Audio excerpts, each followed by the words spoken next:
What's good, YouTube? Welcome back to the channel. It's your boy S.O.G. Today we're going to talk a little bit about my Canik Rival.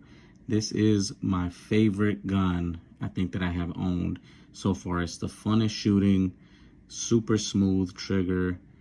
Man, I love every part of this gun. I have no complaints at all, no issues. I mean, it's just been super reliable. I probably got maybe about, I don't know, maybe 1,200 rounds through it. Never had not one misfeed, not one hiccup, nothing like that. And today I just want to make this video to show you guys a little bit about some of the stuff I did to mine, and just a small overview, short overview about what I think of the Rival. So right off the bat, I'm gonna let you guys know there's no ammo in there. It is clear, nothing in there.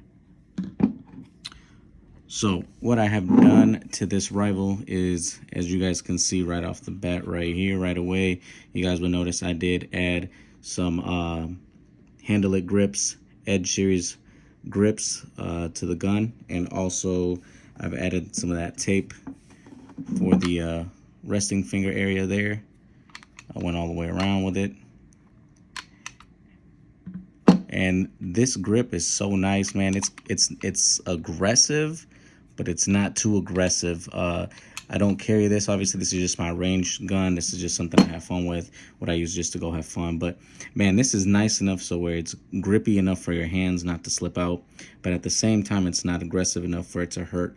You know, if you're concealing it and it's making contact against your skin, it's not abrasive enough to hurt you or to, you know, give you a little rash or whatnot on your little tummy there. But it's nice, man. I really enjoy it. I really like it. I also got Canik's Magwell put on there. That does come with the Rival. And I also added the Hollow Sun here. And we got the 507C. It is the green dot. So let's see if I can pick it up on camera right there. Yep. The thing I don't like about this green dot though is it doesn't have the co-witness sights on the rear like the 507K does. But nonetheless, it's super nice. It's super accurate. I do like that Canik gives you all of the optic plates, and I do like that they give you this little thing right here so you can put the little charging handle, I guess is what you call it, on there, so you can rack the slide a little bit easier. I personally don't ever need that. I don't use it. I think the slide on this gun is so smooth, so easy to rack. I've never had issues with that at all. I know for those of you guys who follow my channel and are subscribed, if you see my videos with the MC9, you'll notice, and again, that is a micro 9, so obviously the slide's gonna have a little bit more force on it. But man, this red dot is real nice. Totally recommend it. I think it's priced just a little bit over 300. I did get it from Sportsman Guide, and I got a coupon on it. I think it was like 15% off or something, so I had a heck of a deal on it. But yeah, man, totally recommend the grip and the red dot, green dot, whatever you want to call it. As far as the trigger, I didn't do anything there. Trigger, in my opinion, is just, man, the best out of the box. I was between this and the Walther PDP, and after looking at both, man, this just wins hands down. Hands down, this wins the trigger.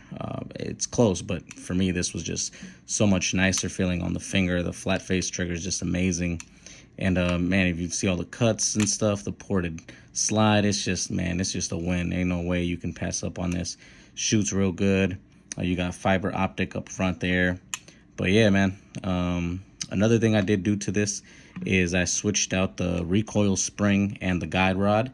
A lot of people use tungsten or pure tungsten, or they go stainless steel, you know, on aftermarket ones usually. I actually got a recoil spring that was intended for, I want to say it was the Glock G34, and it's unguided. So I did notice a little bit of a difference in terms of recoil, but I mean, if you don't shoot often enough or you're not super picky, you probably won't notice a difference. I noticed it just a tiny bit, but to me it was well worth. I think it was like under 30 bucks I paid for it. And let me break down the slide. I'll show you guys kind of what that looks like here. All right, so as you guys can see here on the left side right here, that's the factory recoil spring and guide rod from Canik. On the right side, we have this is actually a factory recoil spring and guide rod from the Glock 34. So as you guys can see, this one actually comes out. You can pull the spring out of the guide rod. This is just a one piece, and I mean, just the difference in play here with this spring and this one.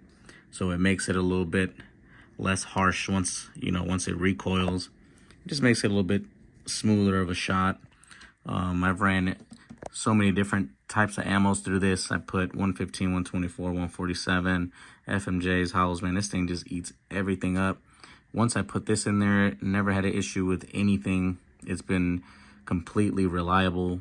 I mean, you wouldn't even notice reliability difference with this and this. So for those of you guys who are thinking about just making a switch, or maybe not considering just because of reliability issues, man, go for it. I never had not one issue, not one hiccup once I swapped over to this. So out of the 1,200 rounds I got through this, I'd say maybe, to be fair, maybe only about 400 or 500 rounds with the new spring. But again, I have a lot more rounds to go through, but thus far it's been pretty good. So that's pretty much all the changes I've made to this Rival. The spring, added the green dot, and the grips. I don't know if I plan on doing much else to it, because like I said, this thing out of the box is just one of the best guns that's ever been made, in my opinion. So I want to show you guys the trigger for those of you guys who don't have it. I know there's hella videos online about how good the trigger is, but man, I have to, what kind of video would this be if it's a Canik video without showing you guys the trigger, right? So let me show you guys the trigger here. All right, y'all, so here is the trigger pull. Here's the take up. It's not much. There's a wall right there. Clean break. Let's do the reset. Immediately.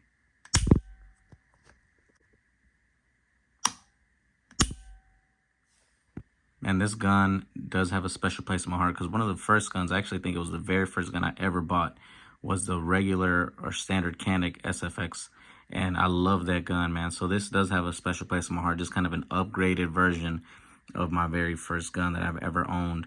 So, man, I have so much fun with this. I definitely recommend this to anybody who's into shooting guns, anybody who wants to have fun. It is a super full size.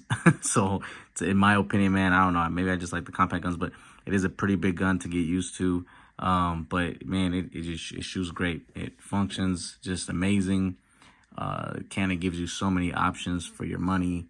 And if you guys are interested in the grips or the recoil spring here, I'm going to go ahead and put links in the description. But in the meantime, you guys go ahead, hit that like button, go ahead, subscribe, hit the bell for notifications. Man, I appreciate you guys watching and supporting me in this channel, man. That's it for this video. Hope y'all enjoyed it. I have a